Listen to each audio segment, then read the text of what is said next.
Coach, Terry, we don't need a tight end. Terry, we don't need a tight end. We need a tight end right now. We need one. Damn it. What's going on, Falcons fans? Logan here. Welcome back to Rise Up Rundown. And if you're new here, welcome. And I'm wearing this hat because I know technically the game is not over. It's actually on my TV literally as I'm recording this right in front of me. The score is 45-7 with 10:46 left in the third. So I will keep this up just in case it's funny if TCU ever comes back and TCU fans can laugh that I thought it was over and I'm like repping this because I thought we were going to win. But I'm feeling pretty confident that Georgia has held on to this and they are going to be back-to-back champs. So if I'm done recording this and TCU comes back, I'll keep this up because it's funny. But if Georgia holds on, congratulations to us Georgia fans for going back-to-back.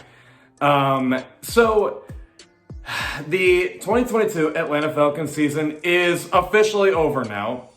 And, we ended the year pretty strong, right? Like we are undefeated in 2023, won to the Cardinals and then the Bucs finally.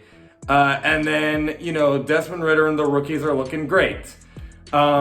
This video was going to be my 10 or 15 takeaways from the 2022 Falcons season, but I think I'll save that for the next video because I was a little short on time to make, all these takeaways that I want to get out of the way. But there's one takeaway that I just really want to talk about first. And that is the rookie class for the Atlanta Falcons has looked very good this year. Which is funny, because I literally was making a video not too long ago saying that the 2021 draft class wasn't very good. Now, I maybe overreacted a little bit. It's not as bad as I thought it was, but this rookie class has looked sensational. And I'm mainly talking about players like Drake London, Tyler Algier, Arnold Ebiketie, and even a little bit of Troy Anderson. Those players in specific have really stepped up. We needed a good running back, and I love Cordero Patterson. You know I do. I've been a huge fan of him ever since he threw me that football in the Miami Dolphins versus Atlanta Falcons game last year. And I still hope he comes back. I'm simply just saying that it really feels nice to see Tyler Algier work out for us. He's definitely been our offensive player of the year, maybe even our best player of the whole entire Falcons squad this year, if you don't count Younghoe Koo. Tyler Algier has definitely made some noise this year, and I'm not worried about him. I think he's going to be just fine in the future. Don't see how he's going to slow down. He's got the perfect coach to work with. The offensive line is even somehow, I don't know if they're improving because of Tyler Algier, but they certainly weirdly are playing a lot better when Tyler Algier is out there. They play well with any running back, but you get the idea. Like, Tyler Algier is just really having a great season, and that's great to see. So is Drake London. Now, I admit that I did not love the pick when we first got him. I just thought that there were better players like Garrett Wilson, and Garrett Wilson is doing fine, but I probably did sleep on Drake London a little bit. He's pretty good for us. He's a good run blocker. We definitely see that one. And that contested ball ability that we saw in college, I think actually is living up. He's making these really cool catches.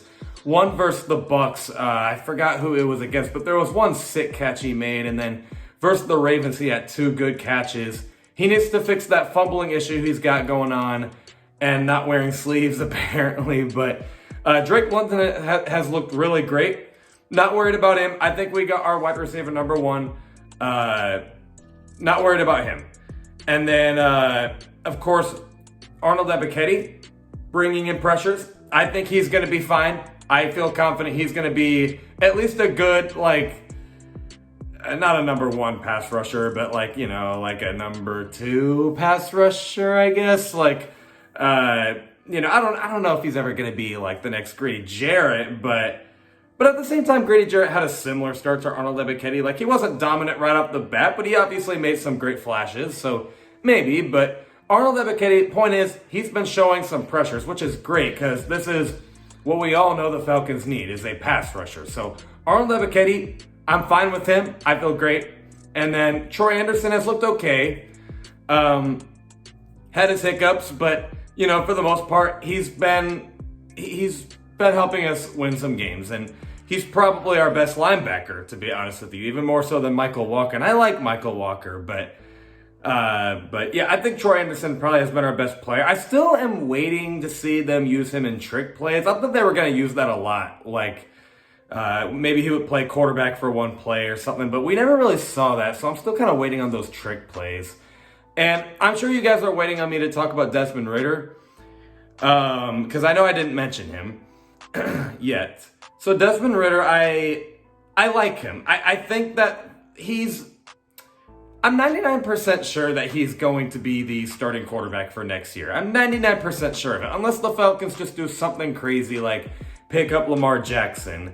And considering how quick Arthur Smith is to move on from some players like Marlon Davidson, I don't think it's all that crazy to think that we could move on from Desmond Ridder that quickly, because, you know, I don't think anyone's sitting here saying that Desmond Ridder showed a lot of promise for the future or anything, but I think he's shown enough. I think he's shown enough to at least make you go, you know what? If we just get a healthy offense around him and continue to work with Arthur Smith, that I do still like, I think Desmond Ridder, he'll be fine. I feel fine about him. I don't feel great, but I don't feel bad. He's better than Marcus Mariota. He's just got to fix that accuracy. But for the most part, Desmond Ridder, I think he's been fine. That's all I can really say. He's just been fine. I'm happy to see that he's improving game to game, because his first game versus the Saints, whatever, first game, it happens. He looks terrible. But as the games go on versus the Ravens, he looks better, but not complete. Versus Cardinals, you know, gets better than he was versus the Ravens, and then versus the Bucs, he takes off. And I know some people are saying that, like, the Bucs rested their starters. Like, whatever, man. Desmond Ridder just needs practice regardless, and a confidence boost. And now that we got probably our wide receiver one in Drake London, if we could get Kyle Pitts back, and we got an offensive line seemingly to work with, and some running backs, and a play caller, I think Desmond Ridder will be just fine.